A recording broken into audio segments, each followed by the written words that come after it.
the members of the Diplomatic Corps, fellow public servants, distinguished guests, and above all, the Filipino people. Good morning. Handa ang inyong Senado na harapin ang mga hamon ng ating bayan ng may linaw na layunin at agarang pagkilos. Naririnig namin ang hinaing ng bawat Pilipino at naunawaan namin ang bigat ng kanilang pang-araw-araw na buhay. Kaya ang bawat panukalang ating isusulong ay dapat magbigay ng konkretong solusyon sa kanilang mga pangangailangan at magbukas ng mas maraming pagkakataon upang makamit nila ang kanilang mga pangarap.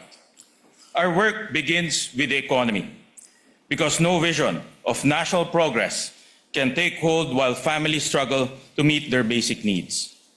The Development Budget Coordination Committee reduced our country's economic growth forecast for 2026 from 5 to 6% to 3.5 to 4.5%. At the lower end of the revised range, annual growth would be the slowest recorded since 2009, excluding the pandemic. These numbers are not abstract.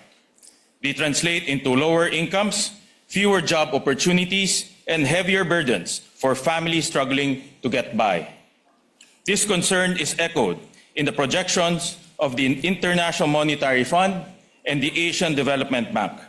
The IMF reduced its 2026 growth forecast from 4.1% to 3.9%, while the ADB lowered its forecast from 4.4% to 3.8%. The most urgent point of concern, therefore, is getting the Philippine economy back on track.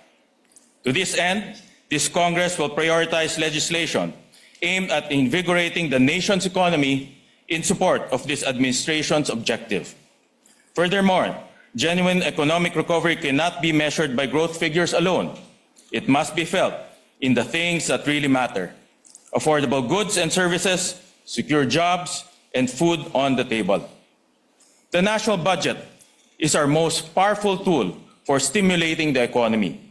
It is imperative that the 2027 national budget be passed on time. Its timely passage allows funding to reach critical services and ensures that new projects can begin as scheduled and meet their deadlines. The Senate also introduced significant transparency and accountability reforms in the 2026 budget process, including the live streaming of the bicameral conference and the uploading of all budget documents to the Senate Transparency Portal. These reforms must continue so our people can see that government is accountable and reliable. Kasabay ng maagap at masusing pagpapasa ng pambansang budget para sa susunod na taon, 5 pangunahing usapin ang tututukan ng inyong Senado. Mataas na presyo ng mga bilihin, maliit na take-home pay ng mga manggagawa, mahal na singil sa kuryente, kakulangan sa infrastruktura at transportasyon, at kawalan ng kasiguraduhan sa hanapbuhay. Anuman ang ating katayuan sa buhay, ramdam nating lahat ang bigat ng mga problemang ito. First, we will address the continued rise in food prices. Over the past year, the average price of regular milled rice, a staple in every Filipino household, increased by almost 20%. Upang matiyak ang sapat na supply at abot-kayang presyo ng bigas, bibigyan natin ng prioridad ang mga amenda sa Rice Tarification Law na kabilang sa mga prioridad na panukala ng LEDAC. Titiyakin din natin sapat ang reserbang bigas ng NFA habang pinoprotektahan ang kita at kabuhayan ng ating mga magsasaka. Pangalawa, sa ating tututukan ang perang na iuuwi ng ating mga manggagawa. Dito nakasalalay ang kanilang kakayahang mapag-aral ang kanilang mga anak, magbayad ng kuryente, at matugunan ang mga pangangailangan ng kanilang pamilya. Dahil sa mataas na inflation, nabawasan ang purchasing power o tunay na halaga ng perang kinikita ng ating mga kababayan. Ang halaga ng 100 piso noong 2018 ay katumbas na lamang ng 74 pesos ngayon. Kaya magiging prioridad ng inyong Senado ang Ginhawa Bill. Simple ang layuning ito, dagdagan ang take-home pay ng ating mga manggagawa. Sa ilalim ng panukala, ang kumikita ng hanggang 400,000 pesos sa isang taon ay hindi na magbabayad ng income tax. Tataasan din natin ang tax-free ceiling para sa mga bonus. Alisin din ang buwis sa overtime pay, holiday pay, night shift differential, hazard pay at service charge. Third, we will address the rising cost of electricity. Since December of last year, residential electricity rates in Metro Manila have steadily increased. By June, 4 months into the US-Iran war, consumers were paying as much as 14.50 pesos per kilowatt hour, up from 12.20 pesos during the same period last year. According to the recent Department of Energy briefing, the Philippines recorded the highest average electricity rate among ASEAN countries in June. These increases place an unfair burden on consumers and underscore the need for effective electricity regulation.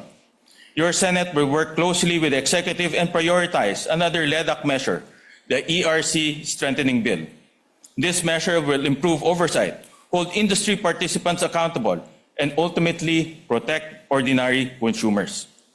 The burden of high electricity costs extends beyond electricity. We also feel its effects in the transport sector, where our continued dependence on important petroleum leaves workers, commuters, and motorists vulnerable to events beyond our shores. The continuing effect in the Middle East has exposed the extent of this vulnerability. At the height of the crisis, diesel prices spiked to as much as 153.70 pesos per liter. The transport sector accounts for 49% of our country's petroleum imports. Your Senate will prioritize amendments to the Downstream Oil Industry Deregulation Act, another LEDAC priority measure. We will pursue greater transparency in the components of pump prices so that government can determine whether increases reflect global market prices and legitimate cost of unreasonable margins that should not be passed on the consumers. Fourth, we will focus on infrastructure. The fastest way to invigorate the economy is by accelerating infrastructure spending. Your Senate will prioritize the Master Plan for Infrastructure and National Development, or MIND Bill, another important LEDAC measure. It will establish a 30-year plan that will link and coordinate key infrastructure projects, including roads, airports, hospitals, and energy pipelines. This will help create jobs, attract investments, and drive long-term economic growth. Ikalima, tututukan natin ang pagpapalakas ng mga MSMEs. Tinalakay na natin ang ilan sa mga reformang isusulong upang mapababa ang presyo ng mga bilihin at singil sa kuryente, madagdagan ang take-home pay ng mga manggagawa, at mapabuti ang infrastruktura at transportasyon. Ang susunod nating bibigyan ng pansin ay ang pagkakaroon ng matatag at marangal na trabaho. Mula noon Mayo 2025 hanggang Mayo ng taong ito, mahigit 660,000 ang bilang ng mga Pilipinong nawalan ng trabaho. Upang maibalik ang mga nawalang trabaho at makalikha ng mga bagong oportunidad, kailangan natin palakasin ang mga negosyong nagbibigay ng hanap buhay sa ating mga kababayan. Kaya bibigyan natin ng prioridad ang mga amenda sa Magna Carta for MSMEs. Isa rin ito sa mga prioridad na panukala ng LEDAC. Mahalaga ito dahil 99.7% ng mga rehistradong negosyo sa Pilipinas ay mga micro, small, and medium enterprises or MSMEs.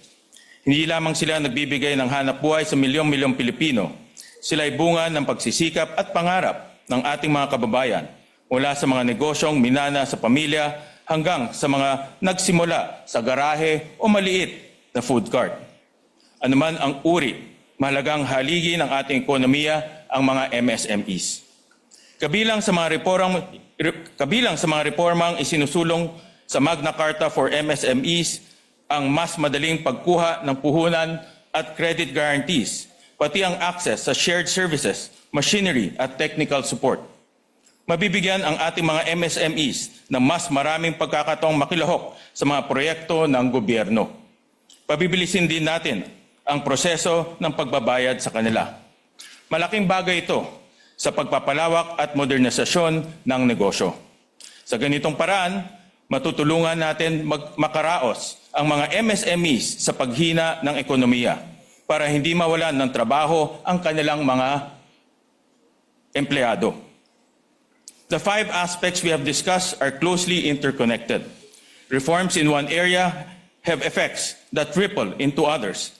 Strong coordination is therefore essential to ensure that the laws we pass are relevant, coherent, and effective.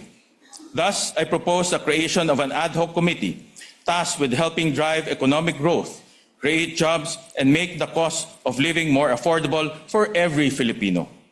Strengthening our economy requires a concerted effort, proactive action, and reforms that will endure beyond a single administration. My fellow senators, these priorities touch the daily life of every Filipino. When these systems work, they create opportunities, lift families out of poverty, strengthen communities, and drive national progress. When they fail, they burden our people, close the door to their aspirations, and hold back our nations for generations. We will maintain our commitments and reforms to education, health, and social protection. These are also essential investments in the future of our people, vital components to our long-term growth, and meaningful response in times of natural disasters. We will give close and sustained attention to preserving the gains made possible by our historic 1.3 trillion peso education budget for fiscal year 2026, equivalent to 4.4% of our country's GDP. This gives us a genuine opportunity to pursue significant reforms in a sector that shapes the lives of Filipino learners and determines the future of our nation. Maraming pagsubok ang hinarap ng ating bansa nitong mga nagdaang buwan. Ngunit sa bawat hamon, patuloy na ipinapakita ng bawat Pilipino ang kanilang tatag, sipag at kakayahang bumangon. Let us build an economy worthy of the strength of our people, one where work provides security, daily needs are within reach, and the fruits of growth are felt in every Filipino home. Let us be a nation that fulfills our potential, where laws protect livelihoods, institutions safeguard our people's well-being, and the government delivers effective, consistent, and compassionate service. The task before us is urgent and clear. Let us come together as one Senate, one government, one people, and set our nation towards a horizon of progress for every Filipino in every generation. Maraming salamat po. Mabuhay ang Senado, mabuhay ang Pilipinas.